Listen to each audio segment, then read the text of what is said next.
Today's lecture will be actually on June the 9th here at the Meta Center, and I'm glad that most of you took time out on this busy Saturday to attend. It's going to direct what is called teas, and it's nothing that you want to drink. For the power of a crystal to really work for you, it must be made clear, crystal clear. For powerful teachings to really work for you, they must be made clear also, very clear. And there comes a time when a powerful teacher, to convey a message clearly, must utilize, analyze, detail, and summarize very clearly, and this is one of those times. To paraphrase a musical, this will be the start of something big, very big. We believe you'll want to be here, and we're glad that you are here to attain some understanding, some knowledge, and if you bought this tape, you understand, too, that what you're going to hear may stretch your senses. But remember one thing, there's no truth until you decide what truth is. The title of the lecture, T's, is Terrestrials, Extraterrestrials, and Aliens. The general explanation for aliens, terrestrials, and extraterrestrials is very easy. A terrestrial comes from the word terra, which is one of the old names for our own planet, which we now call Earth. Earth, seemingly, in what is called the League of Planetary Nations, and this is my own euphemism, if you would, has many names. Shan, Saros, Telos, Terra, many names. It depends on what intelligence is referring to it and what time in the far distant past of our planet that these intelligences either came here or helped to make history here, if you would. Either way, what happens on Terra may make Terra anything but firm. You've heard that thing, terra firma, a very firm grasp on the earth. We don't have a firm grasp on this planet. Not anybody sitting in any of these seats here. But also the instability, if you begin to understand the inner worlds, which we have tapes on that too, which show you that our planet is anything but solid, anything but a molten mass interior, which they lost a long time ago, no knowledge of, but at the same time prefer to teach it about that same foolishness about our Earth when they know good and well it's not the truth. And of course we can always say this. The moon, they have now proven, is hollow. If the moon is hollow, how could the Earth be solid? It's just plain common sense, it can't be. But we still get childish teachings from childlike people who don't want us ever to wake up to the humanity and the real man and woman that we're supposed to be on this planet. But that time is growing very short. As we review various kinds of so-called aliens and various kinds of extraterrestrials, we understand that a terrestrial is one who is now living upon the planet, can eat, breathe, and live in a suitable atmosphere, or can modulate it to suit his or her fancy as we grow in wisdom. An extraterrestrial is one who has had a sojourn either on this planet in the past, or is presently on a planet or some kind of a being body that can support life and looks somewhat like a terrestrial, usually a hominid bipedal, or in some way or another can be said to have some homage or respect for humanoid type bipedal life. 2 legs, 2 arms, truncation, and so on like this. An alien can be anything that's intelligent. And I repeat that very slowly because we could spend the next year trying to classify all kinds of aliens. Anything that's intelligent. That could be an alien. Whether that be a gigantic intelligence or minute intelligence, that can be an alien life form. It's been proposed at times through metaphysical study, and I want you to think about what I'm going to say, that if you pick up a handful of soil and you look at it under a microscope, first of all, then you dare look at it under an electron microscope, you have a whole world, a whole universe, a whole cosmos in your hands.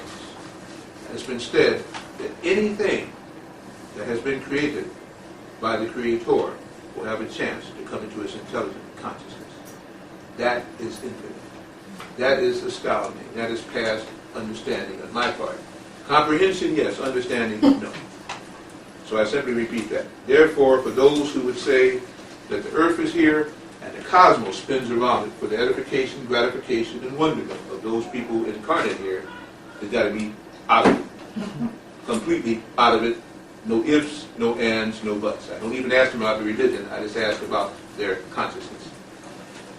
With that in mind, we could stay here for the next month. You don't have a month to give me. But We will probably divide this into a three-part series, this being series 1. What I want to do, since you've had an excellent overview, thanks to Melody, and bearing with me a little, on the overall life forms in general and what they may be, I'm going to spend about 10 more minutes with that, and then I want to concentrate on what I call the Midwest connection, since most of us now live in the Midwest. I think you'll find that somewhat interesting, too. When we take a look at the various types of aliens it may be, I can only give you an estimate that some 29 different species of extraterrestrial aliens have been on this planet over the last 50 years. Some 13 of them presently come and go as they would, and 7 of them actually now live on the planet Earth. The governments, of course, say there's no such thing, and so therefore these statistics and so, which are garnered through various researches, again, from Matrix, and while we begin to record all the different areas. But metaphysical research, as you know, is what I've done in heaviness, again, almost exclusively for 42 years. And that was after, finishing college and doing some when I was still in undergrad school. So it's been a lifelong dream and research, and as long as you attend, and byproducts and others do, I'll be able to continue it that way. On September 24th, 1947, MJ-12 was created. It was a group of top military and scientists formed by President Harry S. Truman by executive order. And from that date on, executive order, as just about began to replace constitutional congressional action and law, because it now even bypasses or substitutes for congressional constitutional law in many cases and acts as a bypass. Interesting enough, that was 2 months after Roswell.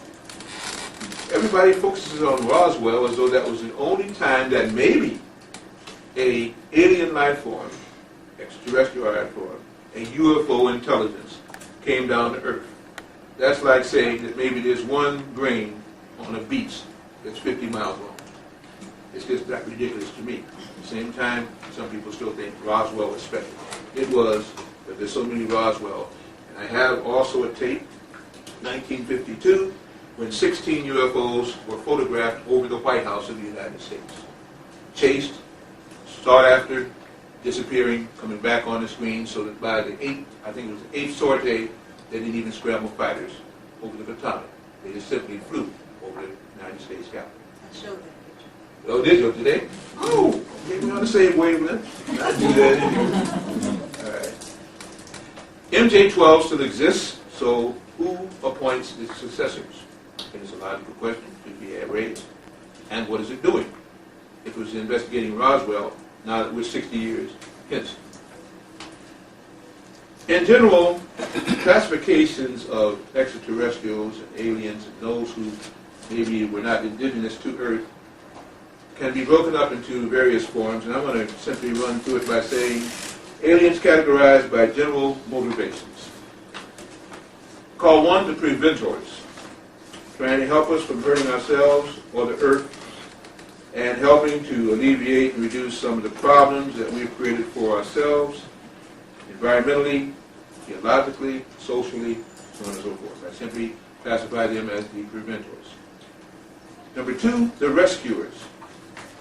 Usually here to harvest or to help us if we have a big disaster that we can't prevent. In some cases they do, but not in the long run. Number three, I call the scavengers.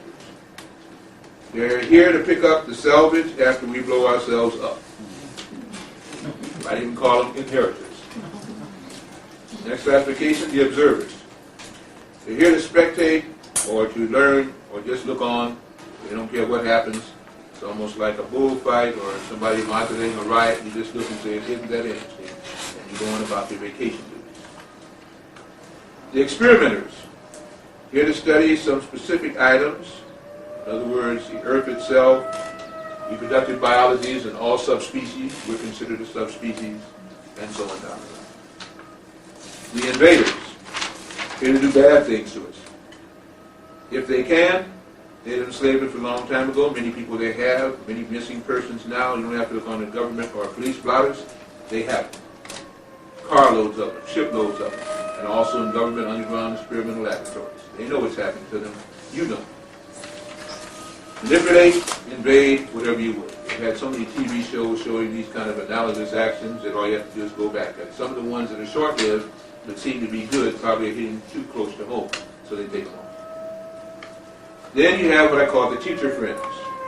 Here to help us grow and eventually save ourselves and prepare for next steps in what is called the onward evolution of man or mankind.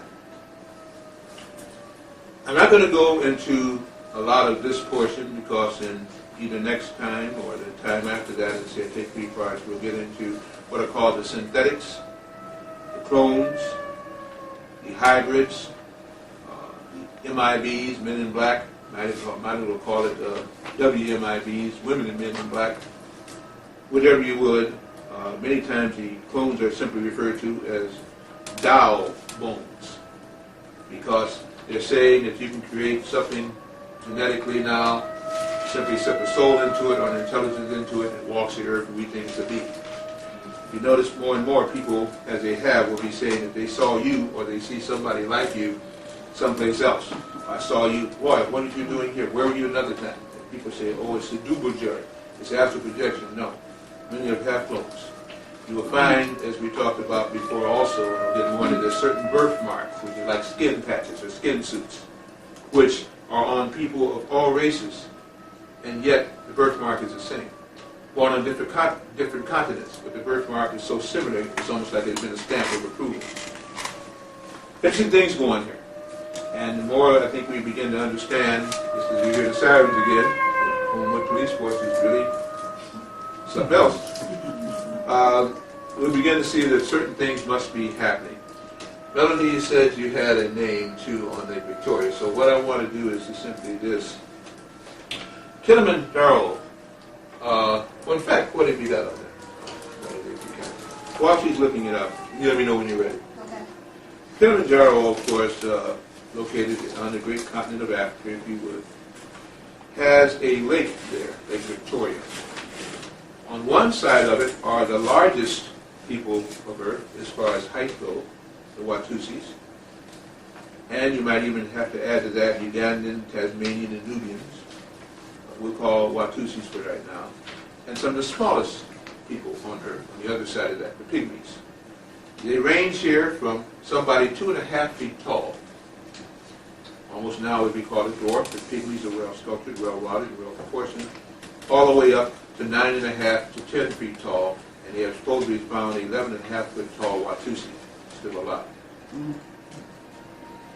What's interesting about that is when I did the research there, and I asked her, do you have that information now to insert this diagram? You want to know where Mount Kilimanjaro is, and it's in the southern part of Kenya. Southern part of Kenya. I know you can't see this, but this is really an atlas of Central Africa, and this is Lake Victoria here, which is bordered by Zaire, Tanzania, Kenya, and Kenya. Are those 3 countries? Zaire, Tanzania, and Kenya borders it. And Mount Kilimanjaro is in southern Kenya, about right here. Now, there's an old name for that lake. Were you able to find that for me? Yeah, and I'm not sure this is the name that you're looking for. The name that they also know Lake Victoria as is called Victoria Nyanza. That's Nyanza. Nyanza would be something with N something. When you say that. NY, what is it again? Nyanza. Yeah, and South. Anyway, that was, I'm quite sure that the natives there didn't call it Victoria at the time they first named it. Now, why did I want that looked up? And I appreciate that again, Melody, as usual. 2 reasons. Mount Kilimanjaro is surrounded with mystery. Has been for some time. Lake Victoria recently had a detonation of an atomic device made by the British and the Israelis there. Interesting enough, bubbles came up, sulfur came up, and the area had a toxic cloud for almost 3 weeks. It hung over that. That is the lake itself, and I wondered why they did that. But at the same time, there have been seen UFOs of all types over Mount Kilimanjaro, tall beings with luminescence around them, and even seem to have on long white robes and white and gold tassels. Females that seem to float through the air and get into like shadow spheres and go up the mountain. It's stemmed, if you look at the lore of Mount Kilimanjaro, with mystery. We could spend just a whole day, maybe one day they will have a travel on just the things, the interesting things found in Kilimanjaro. What's interesting also is that in Uganda, in Tasmania, in Nubia, and even amongst what is called the Khoi people, who is almost now like a fetish, if you would, that the people in that area and the people in Uganda and around like that try to emulate, if not imitate, to say the best form of flattery, the Khoi kind of usage of a clicking sound. You remember Mary McKeeba and all used a click song, and so very hard as you talking, and you double click and triple click and so on again like that. What they have found out is that that clicking sound is the same language that the dolphins use. The dolphins have learned to speak English, French, Tanzanian, Moroccan, Algerian, Lithuanian, Polishness. I simply say they can speak in many languages no matter the trainer. They can be spoken to if you understand the clicking sound. And they used to be more or less the governors of the sea. So if you could speak with them, you could get along with many of the other creatures of the sea who respected them as go-betweens between human cetaceans and so on like this. That whole thing stems from supposedly cetaceans and some type of an upright walking amphibian, remember I did not say reptilian, I said amphibian, that encountered many of the people there in parts of southern Africa. Many of the people who are now called Dogons, I call them Doggins, because our word again is here, we're going to the dogs. This is what they stated, they were going to the dog star, they were told Doggons. And they all stated that they were put here by cetaceans, by an upright walking type of a creature who had gills and so, and were saved from others who would do them harm and protected in the incubation stage, given great leadership and ability to construct things and to use mental, psychic powers by these creatures who they say came from the planet, well I shouldn't even say the planet, it came from the constellation called Sirius. By the way, the Doggons know also that Sirius was a planet with 3 major stars. That wasn't certified, I think it was, until one of the British astronomers, roughly about 30 years ago, William Herschel or somebody along that line. They knew this. They also said that one of the star bodies there and one of the planets that circled it was called Sowolu, and it was made of metal. Now they found out that there's a specific metal, heavy gravity, spherical planet circulating there. They knew this a long time ago, and they also said that there's another sun, a third sun, which prospers a certain type of being who has a lot of interest in Earth. It's interesting that that constellation will come in proximity over the next 30 days. And it's very interesting to see what may transmute of this. I made a prophecy that in June, we're in June, toward the middle of June, all the way to the end, some very interesting revelations have come forth. I'm still going to hold that and hold me to it. The Watusis grow 9.5 to 11 feet tall. Some of the people that helped them, upright walking cetaceans, were 12 foot 13 feet tall. And some of the other bodies, and of course we refer even to the biblical connotation that there were giants in the earth.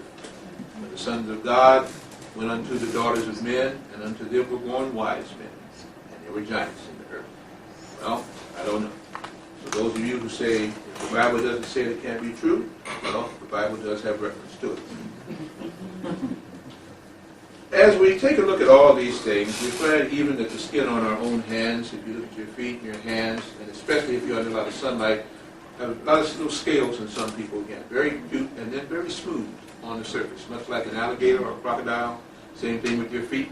People have often asked that sometimes your feet can become so serrated and scaly that they almost look like they say like an animal's foot or a crocodile's foot. Okay? Well, I say we have a lot of things. There are people that are born with 34 and 36 vertebrae, and some of it is clipped, get it down to our so-called 32. There are people with elongated medulla stems, with cranial lobes that instead of having supposed to be 6 sections, have 8 or 9 sections. Some people, you cut them open, and unlike what they tell you, when you look at the good physiological grafting thing again, have organs that don't even look anything like it, 2 of duplicated things. Some people are even found to have artificial things within them, and nobody knows of any surgery that they have. We are an interesting species that can't get along because of our races and our religions. But I'll say this, if we can't get along on Earth, and we at least are bipedal humanoid looking, what are we going to do when creatures coming out look like praying mantises or like worms and so on again like this?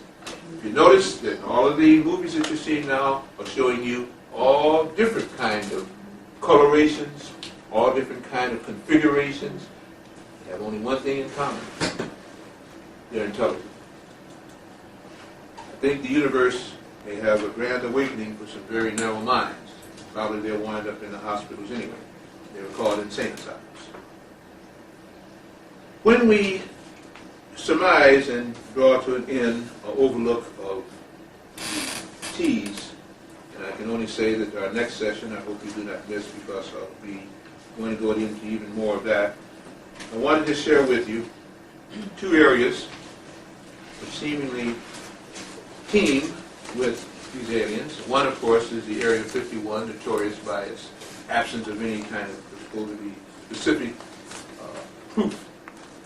But in the Nevadas and in the Utahs, at Dulce, New Mexico, we'll take on Dulce too, there have been government research projects, project inside of mountains. Obviously, they're trying to do something now at Lake Victoria or Nyanti, not Nyamin? Okay, whatever it was, I have to get that down. And also the infamous Denver airport. And if you remember, and I won't take a lot of time with that, cost overruns were forever. Took them almost 5 years to complete it. And now it's called the New International Airport. New World International Airport. Not called Denver Airport.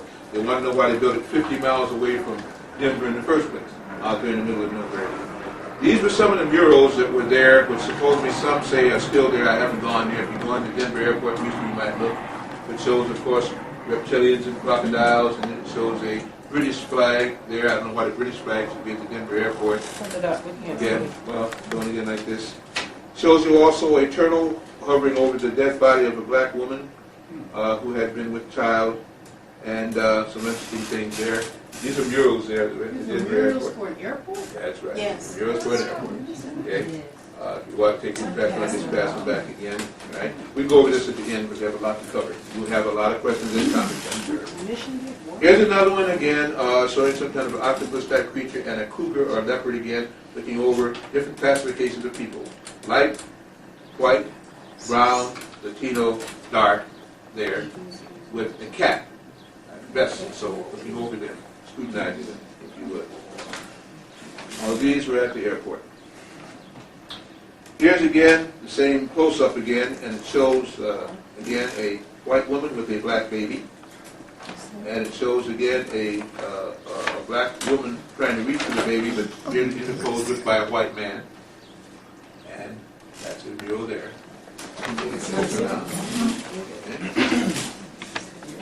Here again, murals at the Denver airport shows a, I think this one is a serpent or some kind of a praying mantis or something again over a child, and then it shows a Magdalenic type figure, and then it shows a Latino baby as a Jesus, again, with a white dove flying away. Oh, they're all mixed up here, aren't they? And then again, this is a replication of the other one with the dove of not peace, but a black dove looking on at what's going on. All of those things were there in addition to the Masonic high degree starts off at 32. As you know, there's many degrees basically past 32 degrees. This one starts off at 32 and goes upward with the T-square, and something that was put into the cornerstone of the building there. Here, of course, again, is a sunset sextat, which is a sundial. And the sundial focuses not only with inscriptions about Venus and Mars, and so it has a Masonic seal upon it. I didn't make this, these are only the pictures. It's going to be extremely interesting. And where are those pictures at? All at the These Denver. pictures, these are all in the Denver airport. These are photographs of things in the Denver airport. That's what they call the Great Hall. Okay? Great Hall of the Denver airport. Understand, the Denver airport is 50 miles away from Denver. We finally And see it's one not called picture the back Denver here. airport. We call it the Denver airport. They call it the New World International Port. Right? Now, underneath all of that, and if you remember when Art Bell was 2 weeks back from his hiatus, coming back to the show, if you will please, coming back from his show, he stated that he had a chance during his hiatus to go to the Denver airport. And he got to see some things that most people don't. He said he'd been down underneath the Denver airport and seen some very interesting things. He said no more. Art Bell now goes to 500 markets this year. I already told you that's over 1 billion people. That kind of power is not given freely. What we have had tapes on and lectures about and researched on, yes. Could you pause for a second, like change the tape?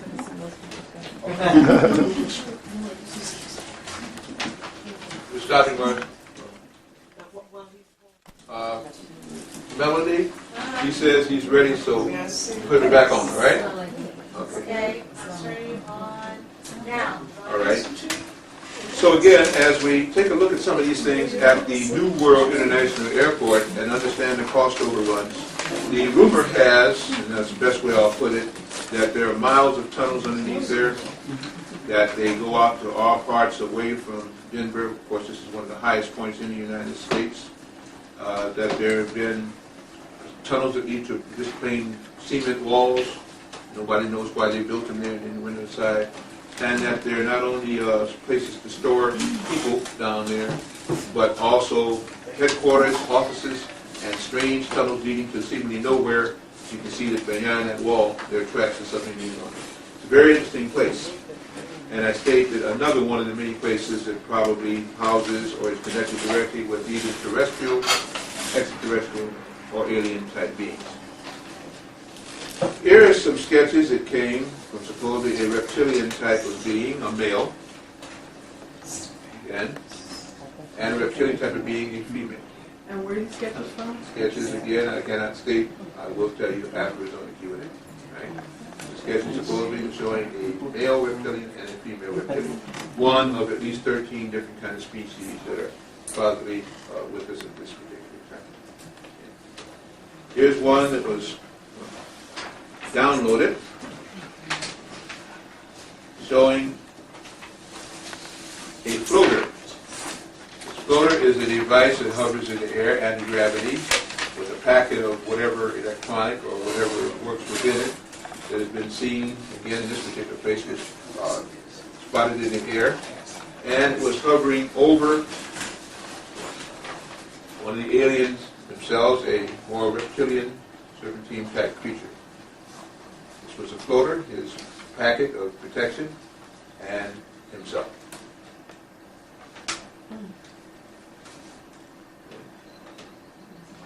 Now, we have other pictures, as I say, when we move on with these series, I'll be showing you some more, and then also whatever I can get hold of that's possible to obtain. They try to hide all of these things, but they really don't in one sense, because if you press hard enough, you can get them.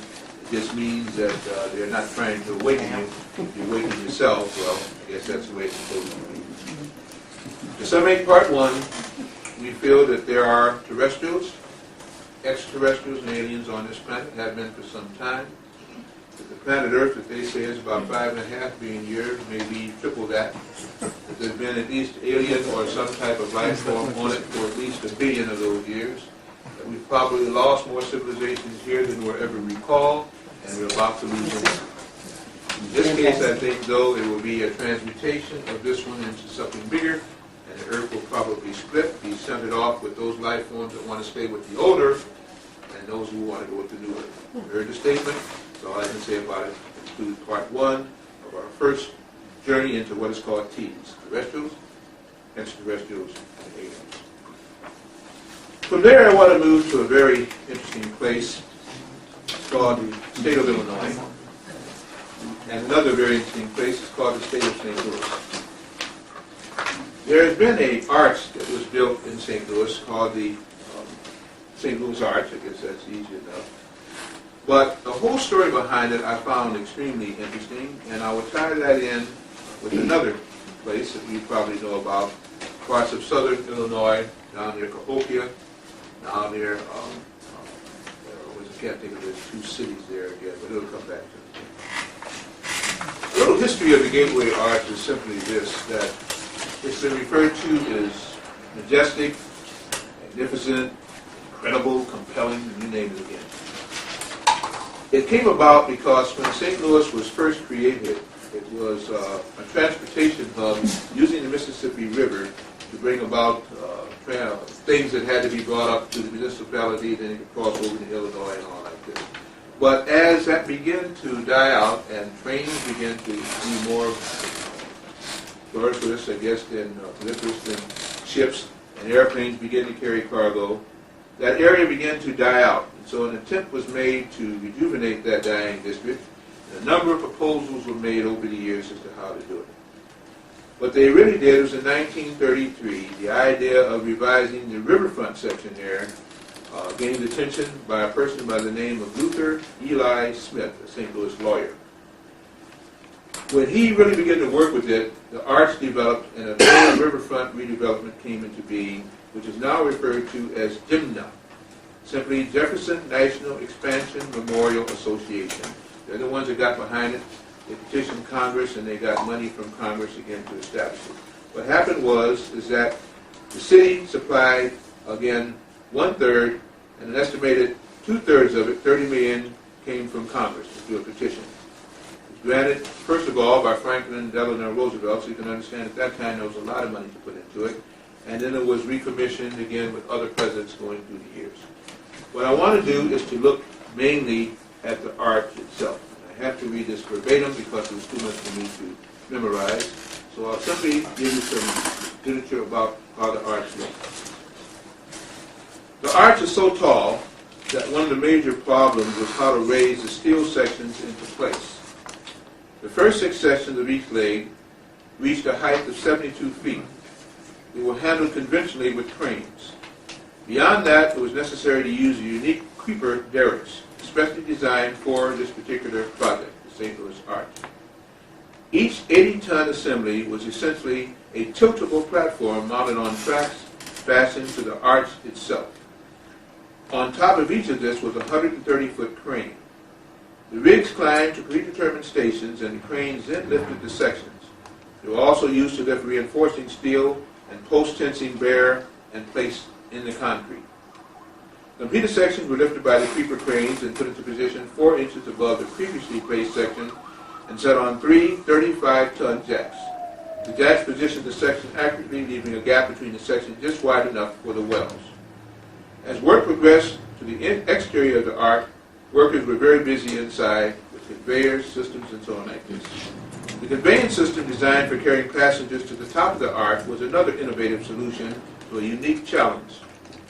Because of the arch's curvature, a standard elevator system would not work above 300 feet. Escalators were rejected for the same reason. Even the Ferris wheel principle, which utilized small containers of people with their seats pivoted to swing at any angle, would not work because people would not be able to get to the top of the arch. Finally, a combination of the elevator principle and the Ferris wheel principle were developed into a train of capsules.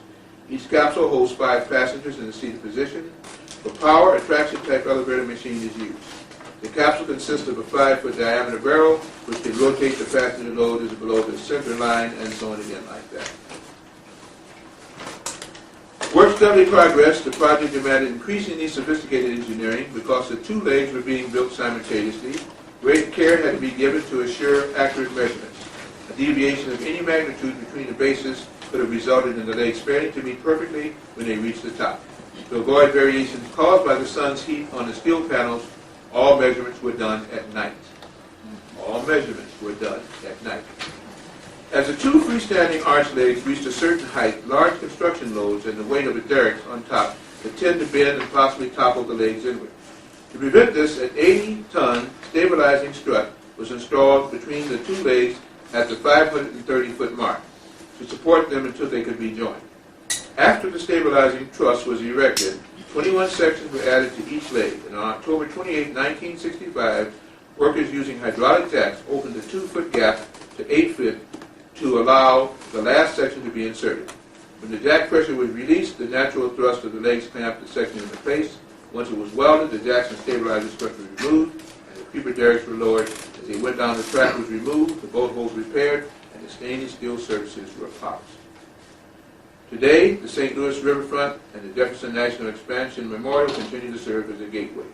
The magnificent arch marks a point of passage for the pioneers of yesterday. The site was a window of their future for us to mirror in our past.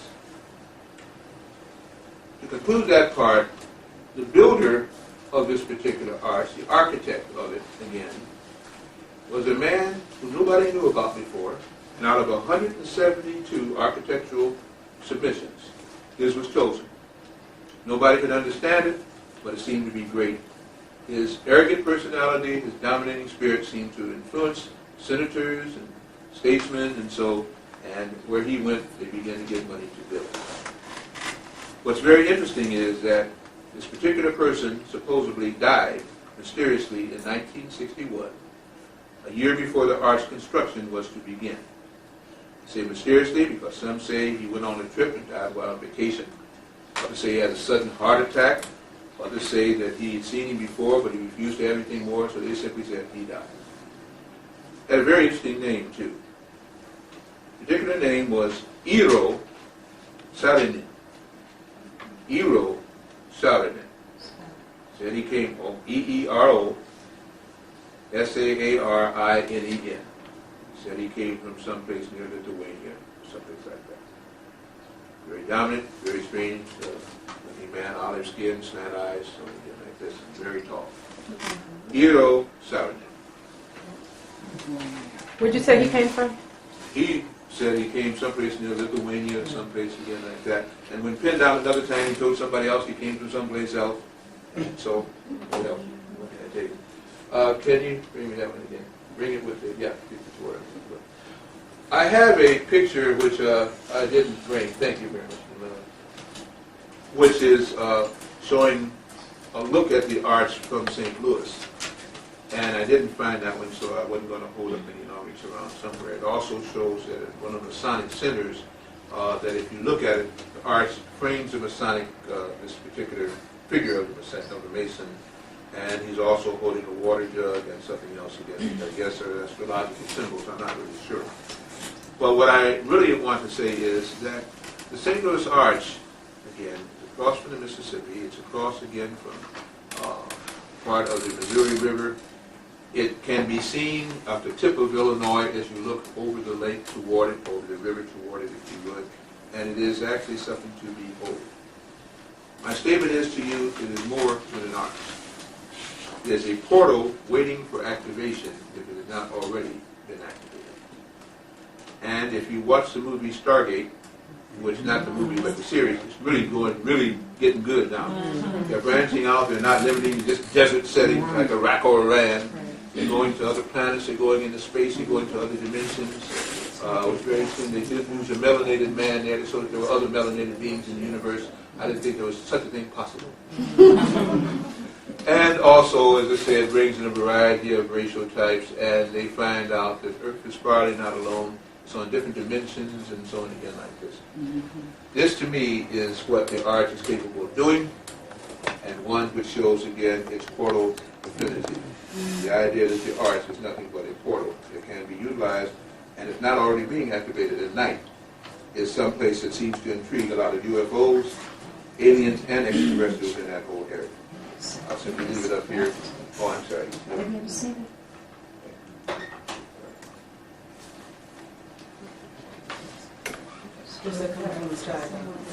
Pardon? Oh, that's some kind of a plane carrying the Statue of Liberty through the portal into the past. That's an artist, Liberty made, of course. Huh? Where'd you find that picture? Oh, I find a lot of pictures. Or they find many. Now, as we understand that concept, and I know it is very way out, and again, I always tell you in all my lectures, there's no truth until you decide what truth is, but I think you'll find the more you do research, the more you respect and like mine. But I'm always interested in more information. If you have any to lend, please contact me. I don't want to be ignorant. I love to be intelligent. I can only be so with information. backup information. In Illinois, right across from that wonderful area, there is a place called the Cahokia Mounds. The legends about that are replete with all kind of interesting terrestrial and artifacts and so on again like this. They have a huge pyramid down there, the base of which is larger than the one on the Giza Plateau, right down here in southern Illinois. They also have a very interesting chamber within one of the larger pyramids there, and it has a series of concentric spear heads, all made, I think it's 13 of them if I remember correctly. In the center was a burial tomb. Something was buried there. And around it, in concentric circles, were made up of spearheads. Each spearhead were made of different materials, represented a different tribe, life form, native population, if you would. And they were there showing that they came to honor whoever it was that was buried in the middle there of this pyramid, and that they came from the far reaches of our planet. Because the spearheads are there, and the construction and composition of them, it shows that they came from as far west as you might as well say, if you want to go westward again, as parts of Europe. They came from the Near East, which always means what? Africa. They came from parts of China. They came from parts of South America. How did they get here? Why did they get there? And why did each one lay their own recognition symbol that they had attended the burial or whatever happened of this particular person? It's still down there for you to see. At least it was. I hope these things continue to be artifacts that can be visited. But who or what was buried there? Also interesting, as in Cahokia. It's now been made between Collinsville and Edmondsville. What's interesting there is a state park now, wildlife preserve, not allowed to take things in and out of there. Huge terrain, including many caves. There are all kind of caves, all kind of strange rock formations there, all kind of inscriptions on some of the terracotta that is there. There have been said to have been seen great birds flying in and out of these caves. I don't mean like an eagle or a condor. Huge birds flying about. Some people said, well, the legends of the bird led to legends of UFOs flying about. They've had both. Strange-looking birds, almost like pterodactyls, and lights that seem to fall from the sky and go into some of these huge caves. And some caves, they said, even seem to open up as the lights approach. Strange legends about whooping sounds, they said, made possibly by whooping cranes. And all kind of stories of the Native Americans there about how this was sacred ground. And if you actually climb on the ziggurat, because there's a step pyramid that's down, if you climb up again, you can begin to look over 3 states from its top. I climbed it, you can see so. This is a wonder right in our own state. Also, you see little indentations and scribings on the stone itself as you climb up. Maybe it didn't say like Kathy loves Mary or John loves Bess or something like this. Had very interesting cuneiforms on there, if you would. The legends abound in that area, and we have to now branch off into the neighboring state, of course, of Indiana. And that is that who or what built them, how long were they built, and why did they end there? And I say they end there because they are part of what is called the famous Snake Mounds. They go all the way from Pennsylvania across the Ohio Valley, and these mounds are elevated rock and shell, and so end there with this huge pyramid there. Snake mounds seem to wander through 3 or 4 different states, and they've often asked who built them, why did they build them. It looks like almost a big worm that's crawled over the eastern, northeastern portion of the United States that ends up right there in Cahokia State Park. We now understand that even though some of the Native Americans refer to themselves as Indians, they could not have been Indians. Why? Because Indians came from where? India. Native Americans didn't say they migrated from India, so why did they call them Indians? Well, that gets to be an easy story solved quickly. Columbus said that they were Indians because he supposedly went to the East Indies, or was it the West Indies, and discovered the Indians, so he named them that. And of course, once he told them that that's what they were, since he was a great white father, they all agreed that they'd be called Indians. You believe that history? But still taught in school. It's the truth. I haven't exaggerated anything. I make humorous of ludicrousness. Ignorance I make fun of, but at the same time, that's the story that's still told. Quite obviously, either these people forgot who they were brainwashed, or made to accept a title that was not theirs for one reason. Then you don't know who they really were. We're always told also that the Indian is a red man. Menominee comes in yellow, white, red, brown. You even heard about some green ones. I don't really know. But I'm simply saying they are so-called Indians. Obviously, Indians is a metaphor conclusively reaching over people that were here. Now, what have they said about themselves? They've said that one of the great gods came down there, and when he finally left, and they called it a he-she because he was a hermaphrodite, he was neither male nor female, but gave him great instructions, and gave many of the tribes of the nations there great instructions as to how to use these crystals and how to use these energies that were down there to heal with, to do psychic things with, and to state that again that there were more, I guess, things happening here than they realized, and so they gave the god a name, if you would. Indians is not the names of the people that were here, and I prefer to state again that whatever the names of the people that were here, they have also Olmecan type statues along with the so-called more Native American type facial headgear. They understand also that among the Atomies, among many of the Native Americans, again, there were Negroid-looking peoples. Why do I always refer to this? Because the only thing left out of history is Negroid-looking peoples, except as slaves. And I'm trying to tell you that if the face on Mars is that of a black woman, then surely the Martians didn't just come here for nothing, or people didn't leave here from Africa and go up there and build. As stated many times, all Negroid-looking people did not come from Africa. They came from everywhere on the planet. You're made to look at Africa. Therefore, you don't look at the planet as a scope, and therefore you lose heritage. Native Americans had also Olmecan-looking people. The face on Mars has an Olmecan-looking person, female on one side. And what we find down there is whoever died there was patronized, was indemnified, was idolized, something like people from all over the earth, right down there in southern Illinois. Do research there. It's probably worth looking into. The caves still hold lots of legends about all kinds of creatures, tall, short, green, red, blue, about things that fly from the sky and glow at light, go into these caves, come out. And if you remember, recently, there was a UFO seen to go into the, Missouri River, or is that Mississippi River there? The board is right up there, I forget which. Into the waters that were down there, and 2 policemen had seen it go that direction. There's been a lot of sightings down in southern Illinois over the last 3 months. Lots of sightings of UFOs and about strange-looking people and all like this. I state that portal probably soon will be activated, if it is not already, based upon 3 things. The Montauk Project, the Brookhaven Heavy Iron Collider, and Project SCAT. These are things to start to use particle accelerators and start to open up what they call vortexes and spheres for what we would now call astral projection. What they want to call it is time travel.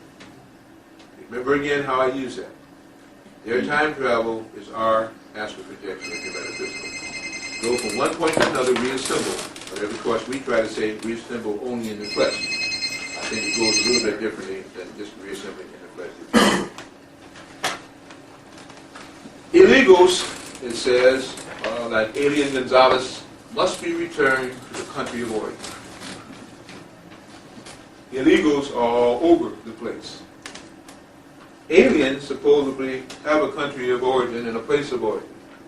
Aliens are all over the place. Interesting enough that an example was made of Alien Gonzalez,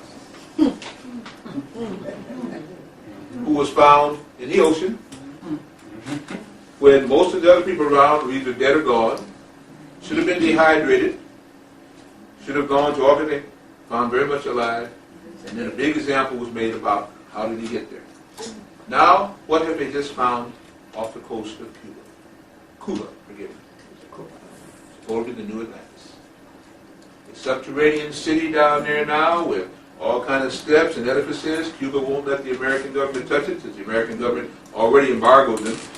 Russia's over there now, Japan's over there now, taking pictures of this big edifice, but what did they first have to raid to test the United States once more? Alien Gonzalez. They still found that racial prejudice exists here, very much so. That diplomacy goes out the window when racism rears its ugly head. We're being shown things, folks. We're being toyed with and played with, and I think we're maybe being counted, weighed, maybe divided. See exactly where we do stand. We have no less in the state of Illinois and in these, what is called these big midsections, mid-states, Midwest, very interesting waters. We have what are called homes on the Great Lake. This is the way, of course, I used to memorize it when I had a past test, of course, the acronym. Homes is Huron, Ontario, Michigan, Erie, and Superior. Going to home. These are the homes on the Great Lakes. These are the homes of the Great Lakes. And homes to very, very interesting creatures if you go back into Native American law. Chicago, which means River of Wild Onions, was a place that you had a portage to in 3 moons. That was the ancient legends here. It meant that if you were porting or walking, and you started off near the Atlantic coast, or from New Jersey, Pennsylvania, New York State, came across Ohio, so on again like this, you had to reach Chicago in 3 moons. And they did not tarry in the Ohio Valley, which was always said to be Machnik, this is a German thing, but the place of Penguins, the flying ones, the dastardly, the demons. So you didn't stay there. You didn't live there. You portaged till you got here. And because of the wild onions and the smells and things here, supposedly it set up a barrier against those evil spirits and the flying creatures. And that's why they use it as a safe haven, if you would, there. They're still, of course, arguing about who first settled here, or whether John Ponte, Saville, or whoever else in here, and so on, I guess. Always racial, always foolishness, when the real thing should be what went on here, what are they hiding here, and what did happen here again.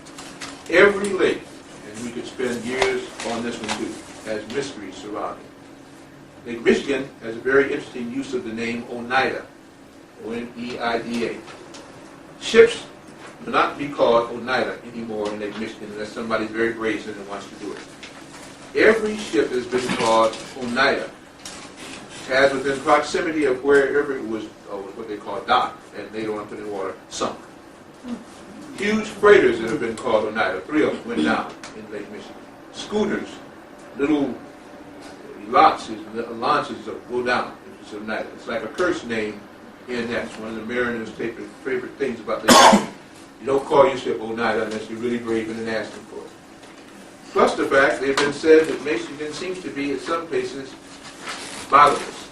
Its head goes under 293 feet, and drops down to about 350. I don't think they've ever found the bottom to Lake Michigan, to tell you the truth. There's a huge lead drop-off point which they've sounded. There's a lot of things in Lake Michigan. In fact, it's supposed to be the 4th on the 3rd largest only of the lake, but it's said to be the deepest part of the lake there